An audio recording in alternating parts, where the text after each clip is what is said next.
Dobar dan, dobrodošli u moj novi video. Danas ćemo praviti pileće šnicle. Od začina nam je potrebno aleva, kumin, vegeta, biber, beli luk u granulama, so i malo ulje. Prvo ćemo posoliti.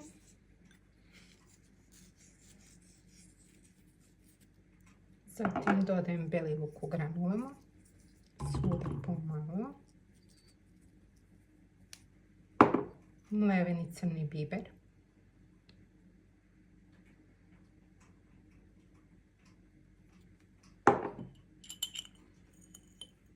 malo vegete,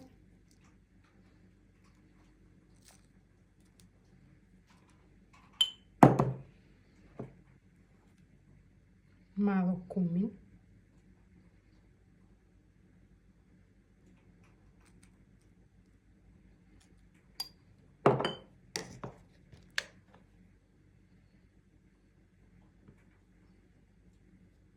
malo aleve,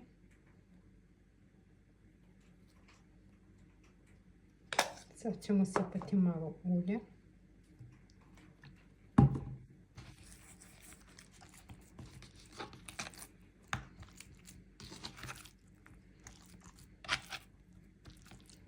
ja dodajem samo sa jedne strane, sa druge strane dodajem samo so.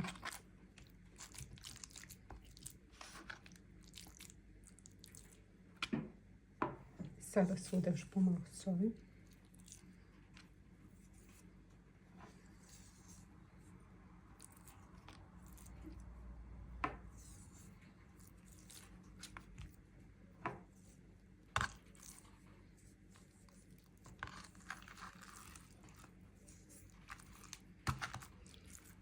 I sada ćemo ovako lepo začinjene staviti u jednoj plastici u frižideru da odstoje sat vremena.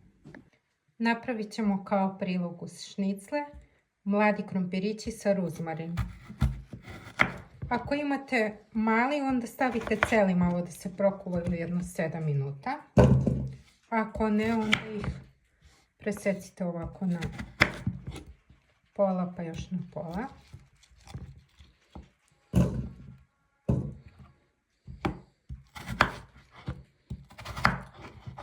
Na krupnije delove.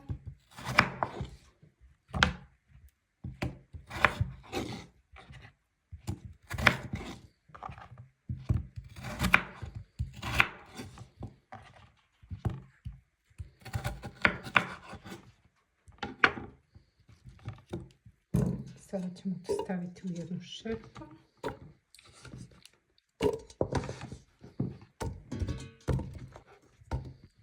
I dodat ćemo ovako pečena luk. Belog. Sipat ćemo vodu i to ćemo prokuvati 7 minuta.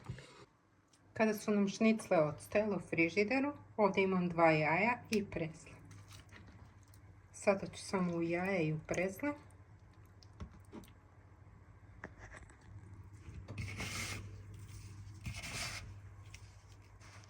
Ulje ne treba puno sipati, samo malo da pokrije dno. I najbolje zagrijati jaču temperaturu.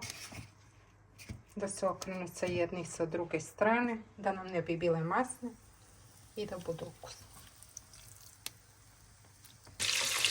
Sada kad su nam ovako malo poplinjive boje, okrećemo na drugu stranu. Isto malo zapečemo na jačoj vatri i onda će smanjiti temperaturu i pržiti još 5 minuta. Krompirići su nam se prokuvali. Ja sam zagrela na najjačoj vatri i sada ćemo ih propržiti. Beli luk se lepo prokuvao, samo da se pritisne i ubacimo.